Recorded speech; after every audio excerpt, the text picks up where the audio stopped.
लागवड करताना किंवा कोळी लावायची त्या अगोदर कोया निवडणं महत्त्वाचं आहे. तर कोया निवडताना काही बेसिक गोष्टी असतात, तर त्या गोष्टी कुठल्या आहेत ते आपण लक्षात घ्यायचं. तर सर्वात अगोदर सगळ्या कोया आणल्यानंतर एक मोठं टँक ड्रम वगैरे याच्यामध्ये किंवा हौद असतो, त्यामध्ये सगळ्या कोया टाकायच्या. ज्या कोयावरती तरंगलेल्या असतात त्या कोया सगळ्या बाजूला काढायच्या किंवा वाजणाऱ्या कोयात अशा कोळी वाजून बघायची. कोळी जर खडखड वाजली तर ती कोळी बाजूला टाकायची. अशा कोया उगत नाहीत किंवा त्याच्यापासून आपण रोपं तयार करू शकत नाही. ठीक आहे, तर या कोया सगळ्या आपल्याला बाजूला काढायच्या. ज्या कोया जड आहेत, ज्या कोया पाण्यामध्ये खाली गेल्यात, त्या कोया सगळ्या आपल्याला लागवडीसाठी घ्यायच्या.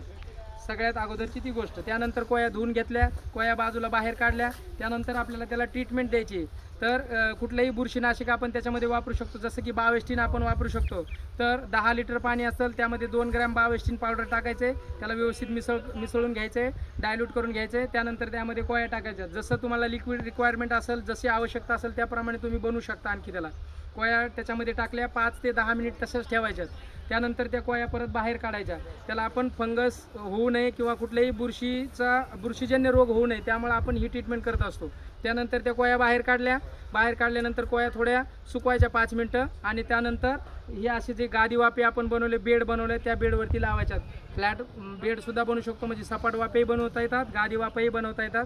तर कोया असं लावताना एक 10 सेंटीमीटरच्या अंतरावर चर घ्यायचे असे छोटे छोटे आणि त्यामध्ये फ्लॅट म्हणजे अशा पसरट कोया ठेवायच्यात. अशी उभी लावायची नाही किंवा ही अशी उभी कोळी नाही लावायची, ही चुकीची पद्धत आहे. अशी जर कोळी लावली तर कोळी उगणार नाही, याची आपल्याला काळजी घ्यायची. त्यामुळे कोळी लावताना अशा पसरट ठेवायच्या, सगळ्या सपाट ठेवायच्या, जमिनीलगत ठेवायच्या आणि एक कोळी एकाला एक कोळी चिटकून अशी ठेवायची. अशा पद्धतीने आपण ही कोळी ठेवल्यानंतर परत याला मातीनं थोडंसं काय करायचं आहे, झाकून घ्यायचं. हे असं मातीनं पूर्ण झाकून घ्यायच्या कोया. तर ही तुमची ही कोळी लागवड झाली.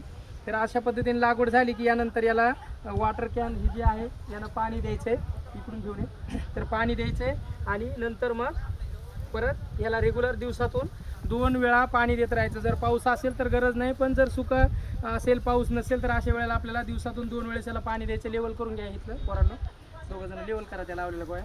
तर ही झाली एक पद्धत. त्यानंतर आता पुढं काय करायचं, मग यानंतर 15 दिवसानंतर ह्या कोया उगायला सुरू होतात. 15 ते 20 दिवस कंटिन्यू त्यांचं जर्मिनेशन किंवा उगण चालू असते.